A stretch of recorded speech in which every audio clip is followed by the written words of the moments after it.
Hello everybody! Today we're going to be talking about the Vengeance spec. That's right, tanking Demon Hunters. Now, Demon Hunter tanks will not have the highest hit points or the highest armor, but a Demon Hunter's survivability is insane. The Tier 1 talents, we have the Abyssal Strike, Agonizing Flames, and Razor Spikes. I would heavily emphasize Agonizing Flames, as it deals 50% increased fire damage. As a tank, you shouldn't really be looking at climbing the damage meter. So why is this one important? Let's look at our blade itself, the Eldraki Warblades. Right here, we see Charred Warblades. You heal for 15% of all fire damage you deal. So now, your Immolation Aura's damage is increased by 50%. Bigger hits, bigger heals.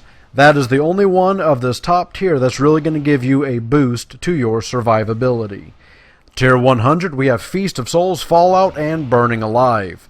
Now, on the same exact thought track as Agonizing Flames, I heavily suggest you going Burning Alive.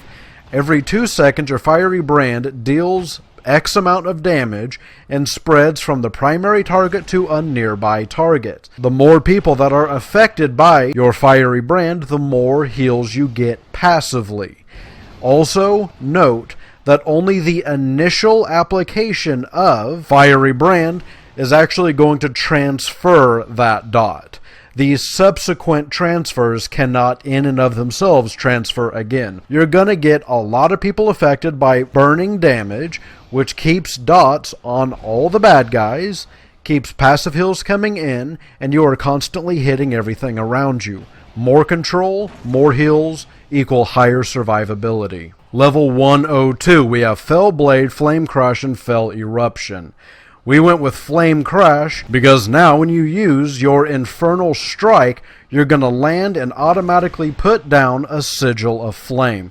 That Sigil of Flame will of course activate after a couple of seconds and do AoE fire damage to everything around it. It's another awesome way to throw fire damage at everyone, which gives you more passive heals. Level 104, we have Feed the Demon, Fracture, and Soul Rending. It's really just going to come down to either Feed the Demon or Soul Rending in terms of abilities that will keep you alive.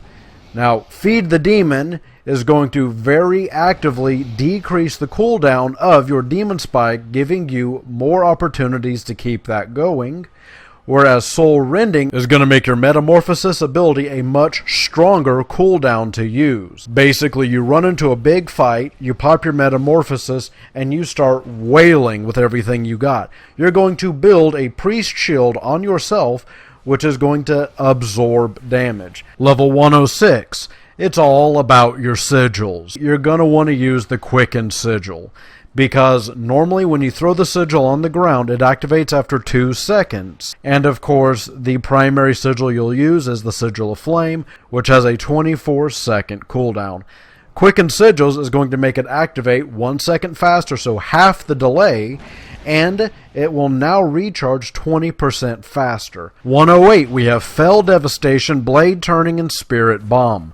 Now, a lot of DBZ fans might be leaning towards the Spirit Bomb, just kind of hoping that we see that. I gotta tell you right now, guys, that's not what it looks like. That's not even kind of what it looks like.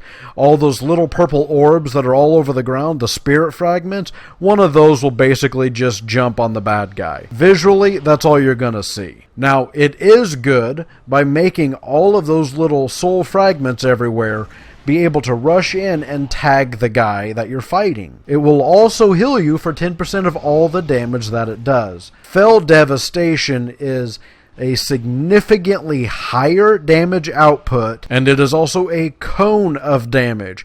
You're not tagging a single target, you're attacking everybody in front of you. Not only that, but as you can see right there, it's going to heal me for 558k health. So you hit everyone for 250,000 damage and heal yourself for twice that. And 110, we have the Last Resort, Nether Bond, and Soul Barrier. Honestly, guys, it's going to come down between Soul Barrier and Last Resort. Now, Soul Barrier is going to give you a shield which absorbs 335k. Also, consuming soul shard fragments is going to increase the strength of that shield. So that gives you 8 seconds of being nigh invincible every 20 seconds. That is a strong option. And next to that, you have Last Resort. It's a little less control. It's going to pop automatically, but when you should have died, it instead transforms you into your metamorphic state, returns you to 30% of your health. Now, this can only affect you once every 3 minutes. So, honestly, guys, with a spec like this, you shouldn't be dying more often than that. And if you are, you shouldn't be where you are. Honestly, guys, I went with Soul Barrier because I'm a control freak. I like everything to be controlled by me. I want to pick when I have a shield, when I'm nigh invincible, and this adds to that. That's it for the Demon Hunter talent spec. Well, I do hope this video helped you guys out, and thanks for watching.